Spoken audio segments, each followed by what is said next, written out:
손흥민 선수가 골키퍼가 되고 이훈재 선수가 최전방 공격수가 됐습니다.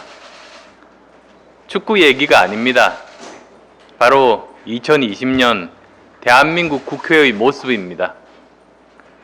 헌정사상 처음으로 국회의장이 야당 의원들을 각자의 전문성이나 의사와 상관없이 각종 상임위에 강제 배정한 것입니다. 그래놓고 여당은 35조 원이 넘는 추경안 심사를 강행하고 그것도 모자라 졸속으로 3조 원 넘게 늘렸습니다. 심지어 산업통상자원 중소벤처기업위원회는 1시간 30분 만에 2조 3,200억을 증액했습니다. 1분당 258억의 국민 세금 부담을 더 늘린 셈입니다. 자신들이 낼 돈이라면 그렇게 했겠습니까?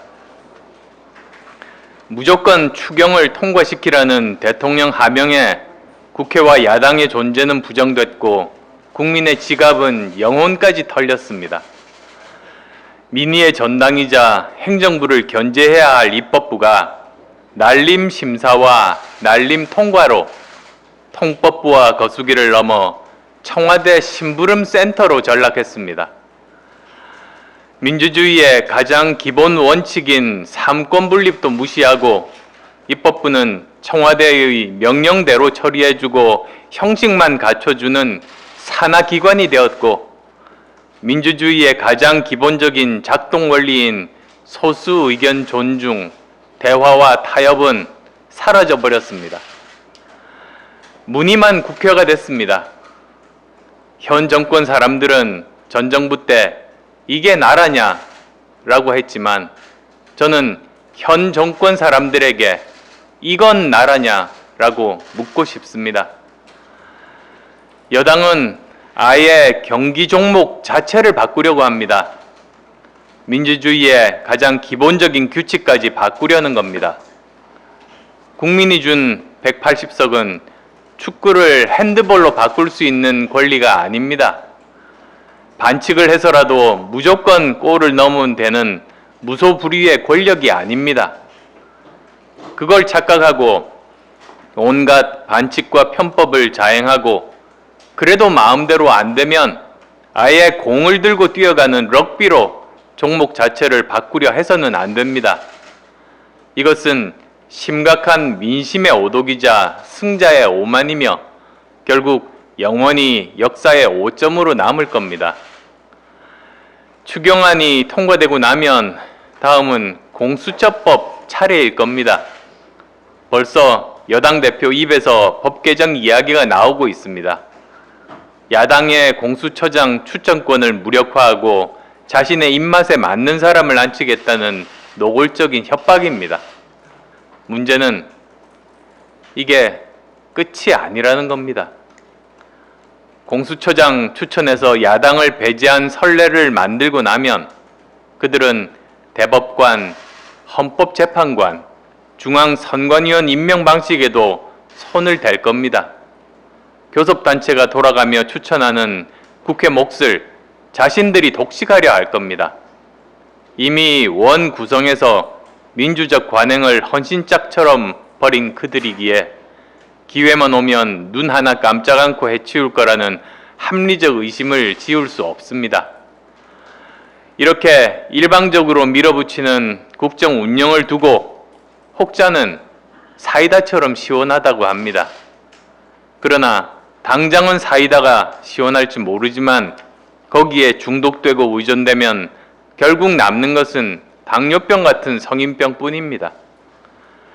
독선적인 사이다 정치는 결국 독재라는 당뇨병 정치를 낳습니다. 청와대와 여당의 무소불위의 독주는 곧 독재가 될 겁니다. 과거 군부 독재의 불의에 맞서 싸웠던 정의는 사라지고 어느덧 닮은 꼴로 그 악행을 답습하고 있습니다. 이는 민주주의 자체를 망칠 뿐 아니라 잘못된 방향으로 달려가도 바로잡지 못해 결국 경제도 파탄나고 나라도 결단나는 비극적인 결과를 초래할까 두렵습니다. 문재인 대통령에게 촉구합니다. 민심을 빙자해 입법부를 청와대 심부름센터로 전락시키는 부당한 지시 당장 중단해 주십시오. 그리고 청년의 꿈을 짓밟고 공정과 정의에 반하는 원칙 없는 인국공 정규직 전환 당장 중단해 주십시오. 52명을 뽑는 인천국제공항 소방대 공채에 571명이 몰렸다고 합니다. 보안요원 1902명을 공채로 뽑는다면 단순 비교해도 2만 명 이상이 몰릴 것으로 예상됩니다. 문 대통령은 2만 명 청년의 희망, 2만 명 청춘의 기회를 박탈한 겁니다. 더 이상 이런 무책임하고 불공정한 정책을 고집해서는 안 됩니다. 여당에게 경고합니다. 채 쓰지도 못한 돈이 넘쳐나는데도 3차 추경이 빨리 안 되면 엄청난 피해가 있을 것처럼 선동하면 안 됩니다. 날림 심사로 국민에게 빚을 떠넘겨 놓고 국민 세금으로 자화자찬 광고나 내보내는 낯 부끄러운 짓 이제 그만할 때가 됐습니다. 국민은 바보가 아닙니다. 그리고 공수처법 개정 꿈도 꾸지 마십시오. 공수처법을 바꿔 야당의 공직 후보자 추천권을 강탈하고 정권에 부역하는 인사를 임명한다면 이것은 도저히 묵과할 수 없는 의회와 민주주의를 파괴하는 역사에 남을 범죄가 될 겁니다. 한 번 담 넘기가 어렵지 두 번, 세 번 넘는 것은 어렵지 않다고 합니다. 그러면서 평범했던 사람이 어둠의 세계로 넘어가는 것입니다. 청와대와 여당은 위법의 달콤함과 탈법의 성과에 중독되지 말고 국정 운영의 책임감과 민심의 무서움을 깨닫고 자중할 때입니다. 여러분들은 지금 독재의 길로 달려가고 있습니다.